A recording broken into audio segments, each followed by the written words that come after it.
Follow me. Today, we aren't just entering an old building.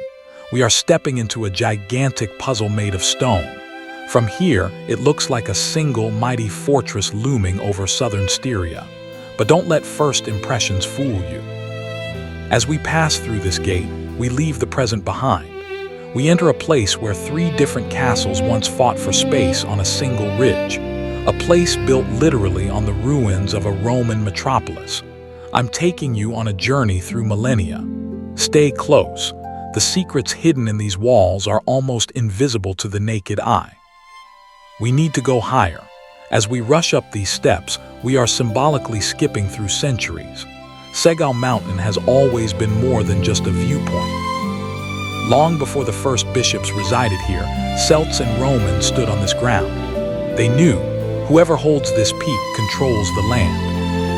We've made it to the top. The foundation beneath our feet is soaked in history. But before we enter the inner circle of power, we have to understand exactly where we are. Look over there. Those are the vineyards of Kitsek, some of the highest in Europe. Why am I showing you this? Because this view is the key. In the Middle Ages, it wasn't about the scenery, it was about dominance. Down in the valley lay Flavia Salva a thriving Roman city. When the empire collapsed, people fled up here for safety. The mountain offered protection. Today's peaceful vineyards are witnesses to a culture thousands of years old. But back then, this peace was fragile. An invisible front line ran right through here. To see it, we must pass through the next gate. Now it gets interesting. Remember the puzzle I mentioned? Seggau Castle is actually a bit of a deception. It consists of 3 separate parts: Leibniz Castle, the Bishop's Castle, and Palheim Castle. Imagine 3 predators locked in a cage that's too small.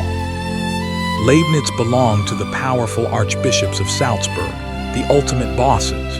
The bishop's castle was for the local administrators, and Palheim was for the officials. They lived wall to wall, often in fierce competition, watching each other with suspicion. What looks like one building today was once strictly divided territory. We are now in the courtyard. Look closely at these walls. This is one of the most spectacular recycling projects in history. During a 19th century renovation, faces suddenly started staring out from the stones. The medieval builders weren't interested in archaeology. To them, the Roman ruins of Flavia Salva were just a convenient hardware store. They hauled gravestones, columns, and reliefs up the hill and mortared them into their walls. Paradoxically, this act of vandalism saved history. Protected from the elements, 2,000-year-old residents of Styria, soldiers, couples, craftsmen, have been preserved right here in the masonry. Looking back at the city of Leibniz today, it seems so peaceful. But in the 15th century, this land was on fire.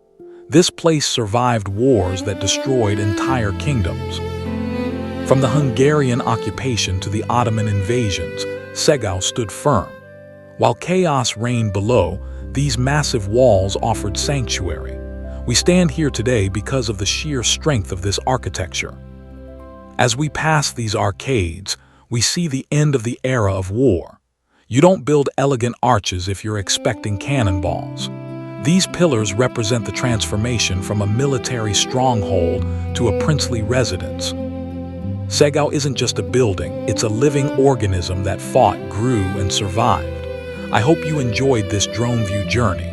Next time you're here, look for the seams in the walls. Look for the Roman faces. Let me know in the comments which castle we should explore next. Don't forget to subscribe. I'll see you at the next historical adventure.